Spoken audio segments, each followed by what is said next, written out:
Hello guys. Do you know that Vietnamese love to hear the nice thing? To say those nice things, you not only need reasons, a context, but you also need to know who are the person you are talking to. Here's a funny story. Once there's a foreigner who came to Vietnam and really loved to learn Vietnamese. He learned a lot of Vietnamese word and a lot of time he learned the phrase or sentences without asking for explanation. One day he saw a woman that having a conversation with a kid in a very merry way. She just told him, "Trời ơi, thằng quỷ này dễ thương quá à." And the kid really loved that. Everybody around really loved that. They have a very fun and happy time. The foreigner decided to learn that phrase because it creates happy moment for all people, right?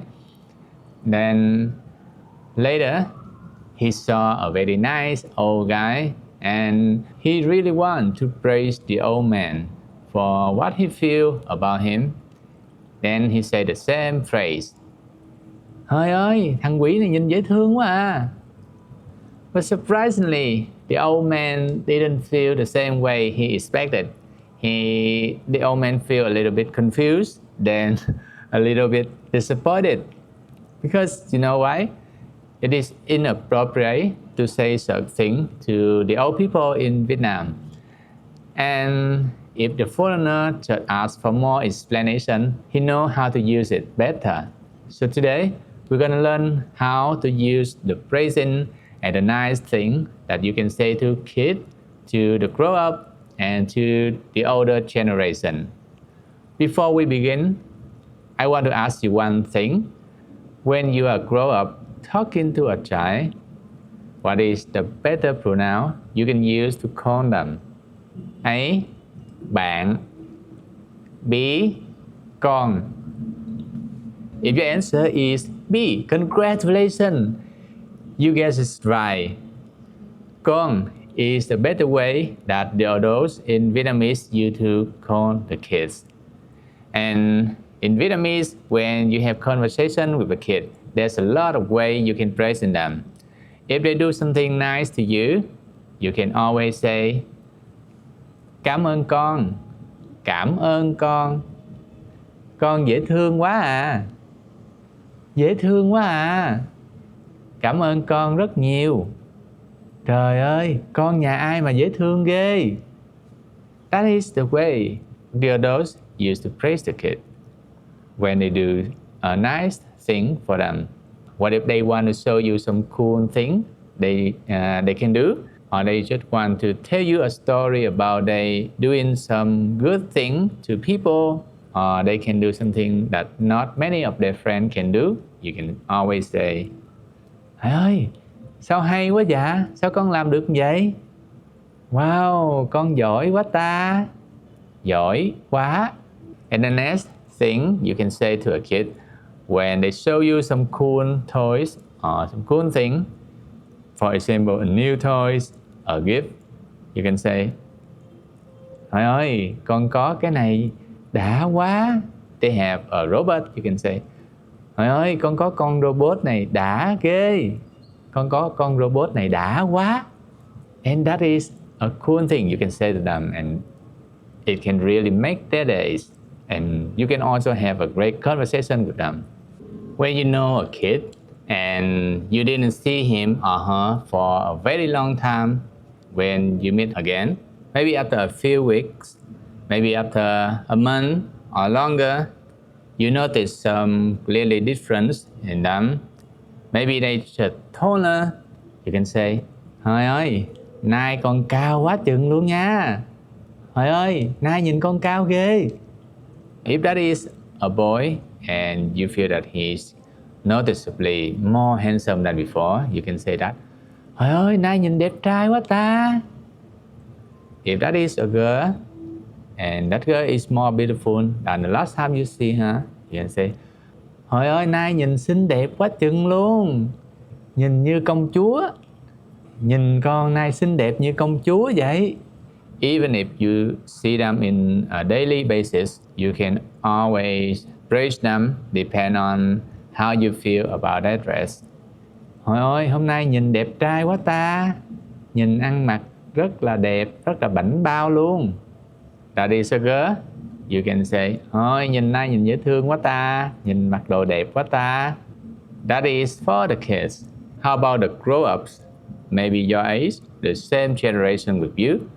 You can always use the same phrase. If they do some nice thing for you, you can say thank you to them. Just use the correct pronoun for them. You can always say cảm ơn bạn nha. If they do something cool to you, give you a gift or a present, you can always say cảm ơn chị nha. Cảm ơn anh nha. Cảm ơn em nha.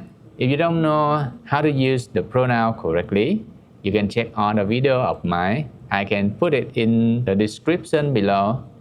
If they tell you something, some story about them, about how they can do a very difficult thing, about their achievement, you can always say, trời ơi, sao giỏi quá vậy?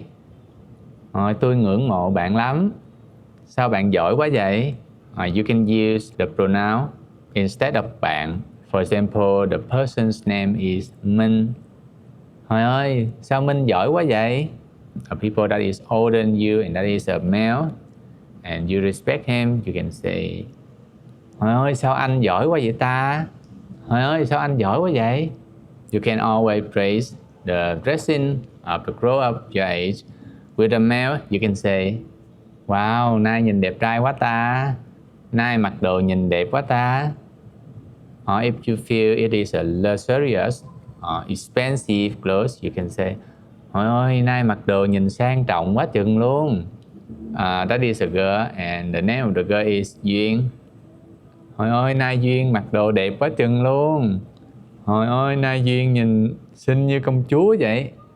Trời ơi, nay đẹp như hoa hậu luôn nha. Not only beautiful, but a little happy. Trời ơi, nay nhìn xinh tươi như hoa nha. If your friend, a male or female, look very happy or contented, you can always ask them, hôm nay có gì vui mà tươi quá vậy? Kể cho nghe với. That is the present for the grown-up people. Now for the older generation, I am praising the older generation. I will say thank you to them if they do something nice to me, helping me. I can say, dạ, con cảm ơn chú. Dạ, con cảm ơn cô. You can notice that I add dạ in the beginning of a sentence every time they say something to you and you answer them, or everything you say in response to them, you should add dạ for the respect for the older generation. And for the older people, you have something more to praise them. For praising the clothes, you don't say such thing like đẹp như công chúa or đẹp như hoa hậu. You can use some simple praising like chú mặc đồ nhìn rất sang trọng. Hôm nay cô mặc đồ rất đẹp. You can feel that the emotion when you praising the old generation is a little bit humble and less excited. And there's more thing that you can praise them. That is about their grandchildren or children. If their relative or grandchildren really did something great, you can always praise them. Because people in Vietnamese, they really care about their children and grandchildren and hope they doing well.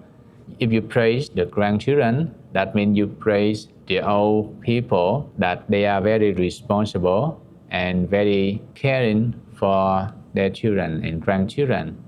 If their children is winning a competition, you can say, trời ơi, con chú giỏi quá vậy. Trời ơi, con chú giỏi quá. If their grandchildren is winning a competition, trời ơi, cháu của chú giỏi quá.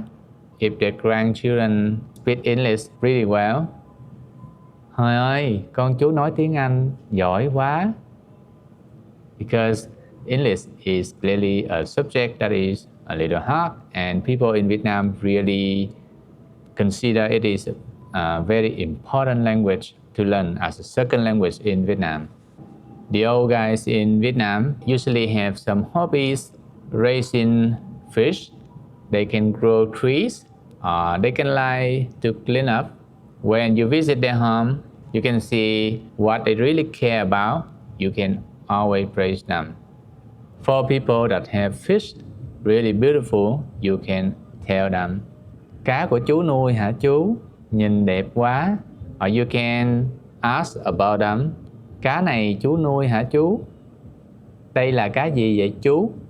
Now, if you see a lot of flower, it's clearly the owner of the house really love flower. You can always praise them. Cô ơi, ở nhà ai cắm hoa mà nhìn đẹp quá vậy? If that is a flower they plant in the garden. Cô ơi, nhìn hoa nhà cô đẹp quá. If you come to visit their house and see everything is very neat and clean, you can also praise them. Nhà cô nhìn sạch sẽ gọn gàng quá à. Nhìn nhà cô sạch sẽ gọn gàng quá.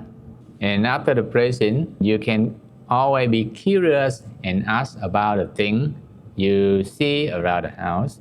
And that can make a really great conversation. And you also make the owner of the house, the older generation, uncle and auntie, really happy.